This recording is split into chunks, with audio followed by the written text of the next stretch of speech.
O Pode Mais Saúde cresceu e ganhou edições especiais diretamente da segunda edição do Connect.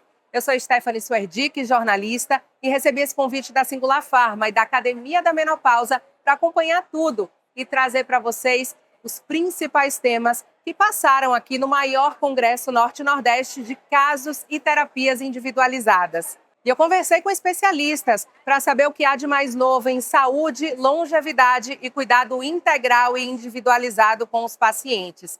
E claro, eles compartilharam experiências, insights e as novidades mais relevantes. Recebemos aqui para conversar com a gente Alexandre Rocha, ele que é médico, pós-graduado em endocrinologia e nutrologia, ex-obeso e apaixonado por ajudar pessoas a superarem os seus próprios desafios. Ele que viveu na pele todas as inseguranças e obstáculos e, por isso, agora dedica a sua vida a transformar outras vidas através da saúde e do equilíbrio. A gente vai aproveitar a passagem dele aqui no Connect, claro, para conversar um pouquinho e, principalmente, falar sobre a reposição hormonal e o emagrecimento e como transformar vidas através de uma medicina humanizada. Seja bem-vindo, Alexandre. Muito obrigado. Sempre um prazer estar aqui prestigiando o Congresso. Grande honra que estou aqui hoje participando desse podcast com vocês. Maravilha. Eu sou, como você já falou, Alexandre Rocha. Eu trabalho já há 6 anos com a parte de nutrologia, emagrecimento. Me apaixonei muito por essa área, por ser um ex-obeso. Então, assim, eu passei na pele todo o sofrimento, todos os tratamentos e acolho muito bem o paciente por causa dessa minha trajetória. Então, para mim é sempre uma grande satisfação atender esse tipo de público e poder devolver essa qualidade de vida aos pacientes. Pois é, eu queria aproveitar, e a gente sabe que não é fácil o processo de emagrecimento. Eu acho que talvez, primeiro, a decisão de buscar uma ajuda. Isso. E de que precisa, de fato, sim, cuidar da saúde, e depois enfrentar todas as etapas, como a gente falou aqui, Tem as dificuldades no caminho, os obstáculos você viveu na pele, e isso sabe. Eu queria que você trouxesse já nesse início de conversa um pouco dessa experiência e como você leva isso para a sua prática clínica, nessa abordagem dos pacientes. O que você identifica realmente como principais obstáculos e desafios aí nesse caminho, já para começar a nossa conversa? Perfeito. É muito difícil, primeiro, o paciente, ele sabe que tem um problema, mas até o caminho até ele percorrer para cuidar desse problema não é fácil.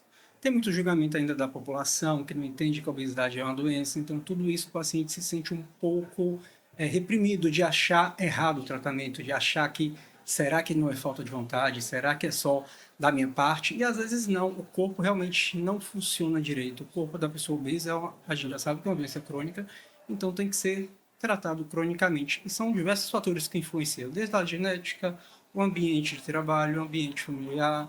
Então, tudo isso é um grande desafio para o paciente.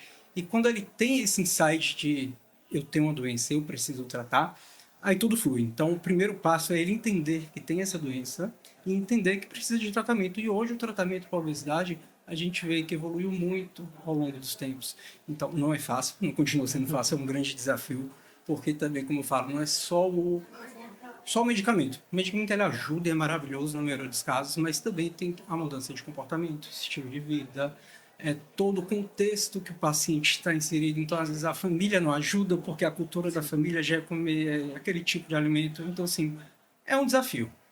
Mas é um desafio que quando a gente tem a decisão de tomar, de seguir em frente, é muito gratificante ver o resultado. Aí o paciente se apaixona e geralmente tem um bom resultado.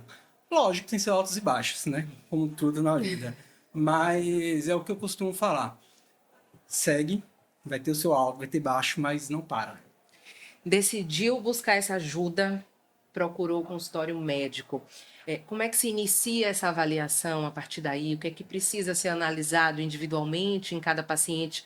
Para que a partir disso, se trace aí um plano de tratamento, algo que seja adequado, inclusive que encaixe, naquela Sim. rotina, para que se torne um processo sustentável, a longo prazo. Perfeito. Então, cada paciente eu costumo dizer que é um paciente, um mundo à parte. Então, a minha consulta ela é muito 360, que eu quero dizer que a gente avalia o paciente como um todo, não é só a obesidade que está ali. Então, boa parte da minha consulta é, vamos dizer, ser um psicólogo. Porque a gente tem que entender o paciente, entender a doença, entender a realidade dele, até por questão de... Hoje o tratamento é muito bom, mas não é tão barato. Então, a gente sabe que tem todo um custo. Então, todas essas variáveis a gente tem que levar em conta. Então, a gente tem que desinflamar o paciente, tem que preparar a cabeça dele, mudança de hábitos, mudança de rotina. E tudo isso vai ser a grande chave para ele ter sucesso a longo prazo. O metabolismo, ele tem uma influência significativa e direta nesse processo? Como é que se olha para isso? Como é a abordagem da medicina para poder fazer os ajustes necessários para que esse caminhar seja de fato favorável e que traga os resultados, né, esperados? Perfeito. O metabolismo eu costumo dizer que ele é único de cada pessoa. Mulher tem uma particularidade à parte, que entra na menopausa já tem essa alteração total no seu metabolismo. Então, assim, é só falta de vontade? Não. O metabolismo ajuda e muito, ou atrapalha. Então, em alguns casos, as alterações hormonais, principalmente na mulher, na menopausa, ocorre um certo desequilíbrio. Então, com esse desequilíbrio, alguns hormônios começam a cair, outros começam a ficar uma relação maior de um para outro, e essa alteração no metabolismo dificulta a queima de gordura, dificulta o sono, dificulta o humor, e todos esses fatores vão associar para a mulher ter um ganho de peso. Então a mulher fala, não estou dormindo direito, meu humor mudou, minha fome aumentou, eu treino mais do que eu treinava, eu como melhor do que eu comia há 20 anos atrás, e mesmo assim estou ganhando peso. Então isso é a questão do metabolismo, influenciado diretamente e indiretamente pelos hormônios. Aproveitar que a gente falou especificamente dessa particularidade da mulher, a gente pode entender que nós enfrentamos mais dificuldades que os homens. Não à toa, se a gente for comparar, bota aí um casal em processo de emagrecimento, a gente já sabe que vai ter ali um disparatezinho. Ou seja, a gente está em desvantagem, né? Infelizmente. Infelizmente. A mulher ela tem um declínio hormonal muito mais rápido que o homem. Então, o homem é um pouco mais linear. Então, você vê homem com 50, 60 anos, hormônio tudo tranquilo. Mulher tem aquela datinha de validade ali. Chegou na menopausa, os hormônios já estão todos desregulados. E um dos hormônios, um dos primeiros a cair é a testosterona, que ela é essencial tanto para o homem quanto para a mulher. Mas quando ela começa a cair na mulher, cai uma redução do metabolismo. Então, com essa queda do metabolismo, ela fica mais fraca, mais indisposta, não tem paciência, não tem força para treino, aumenta a sua fome, aumenta a gordura abdominal, o sono não é de qualidade. Então, o ajuste hormonal nessas pacientes é de grande importância porque a gente consegue restaurar esse corpo como era antes. O corpo começa a funcionar melhor, funcionando melhor, ela tem mais energia, ela dorme melhor, ela tem uma qualidade de vida. E é o que eu falo, o peso vai acontecer, é uma consequência. Então, a gente ajustando o corpo, devolvendo os hormônios, ajustando o intestino, desinflamando a paciente como um todo, o resultado do emagrecimento vem. Ela consegue engajar e passar um pouco mais tranquila aí pelo processo, né? Às vezes até mais do que antes. Juro te dizer. Porque às vezes algumas pacientes, mulher principalmente, ela chega no meu consultório, a minha faixa de paciente é 40 anos mais, chega, doutor, agora que eu ajustei meus hormônios, que eu desinflamei, que eu melhorei minha alimentação, eu vivo melhor do que quando eu vivia quando tinha 20 anos. Porque com 20 anos a mulher usa pílula anticoncepcional, que isso já é como se fosse uma menopausa precoce que a mulher faz. Então, já tem uma alteração hormonal lá de trás devido a esses tratamentos para contracepção. Então, isso a mulher já se sente cansada, indisposta e acha que é o natural, que é o normal, que a vida é assim, que é normal sofrer. Quando a gente faz esses ajustes, que a gente tira todos esses medicamentos anticoncepcionais ou algo que vai inflamar esse corpo, faz a reposição de hormônios, faz a reposição de vitamina, ajusta seu sono, coloca exercício, ela fala, nossa, hoje eu estou melhor do que quando eu tinha 20 anos. Hoje eu tenho mais libido, eu tenho mais energia, eu consigo treinar, consigo ter um sono de qualidade. Então, como eu falei, o emagrecimento vai ser uma consequência de todos esses ajustes. Então ela fala, hoje eu estou plena, hoje eu quero viver bem. E é o que eu sempre falo, é entregar vitalidade, qualidade de vida. Emagrecer é maravilhoso, vai diminuir riscos de doença, de câncer, de tudo de ruim. Porém, essa qualidade que a mulher tem, que a mulher sente com esses ajustes, é maravilhoso. A gente falou de metabolismo e eu queria aproveitar aqui nossa conversa para esclarecer algo que as pessoas perguntam muito, porque tem sido cada vez mais falado.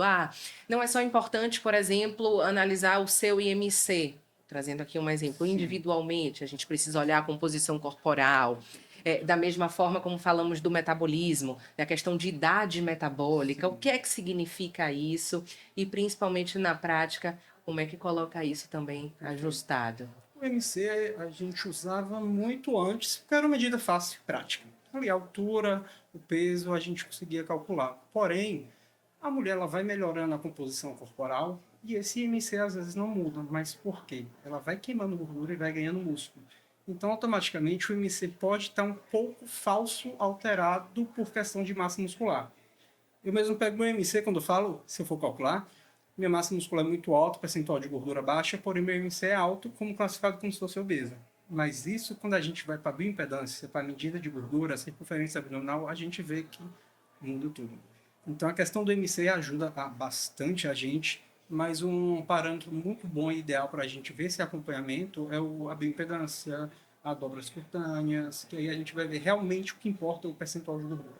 Então o percentual de gordura ele vai mostrar quanto de gordura o seu corpo tem. Isso sim que é um bom parâmetro. E a circunferência abdominal também ajuda bastante a gente. Idade metabólica, o que é que significa isso? Como é que se avalia? Idade metabólica, tem algumas bioimpedâncias que mostram, tem alguns testes genéticos que mostram isso. Quer dizer mais ou menos assim, você tem sua idade cronológica, vamos lá, eu, 33 anos.